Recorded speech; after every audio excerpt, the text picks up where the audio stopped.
Восьмилетнего ребенка, который получил огнестрельное ранение в голову, направят на лечение в Москву по поручению главы республики Вячеслава Битарова. Необходимую помощь ему окажут в институте имени Николая Бурденко.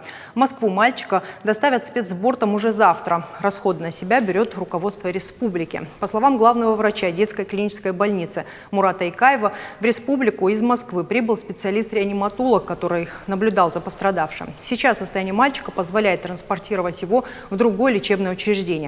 Напомним, несчастный случай произошел 26 июля в селении Ильхотово. Расследование происшествия под особым контролем.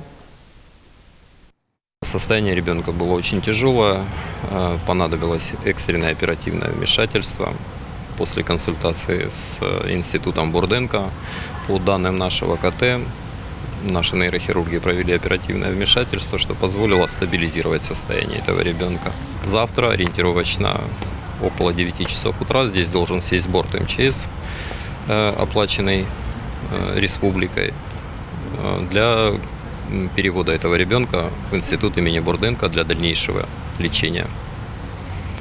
Это за последнее время уже 8-й спецрейс для транспортировки таких тяжелых детей в какой-то из федеральных центров. Как только у нас появляется какая-то информация, мы ставим в известность и министра здравоохранения, и помощника главы республики, и лично главу республики. Он его обязал, нашего главного врача Мурата Владимировича, в таких экстремальных ситуациях лично ставить его всегда в известность.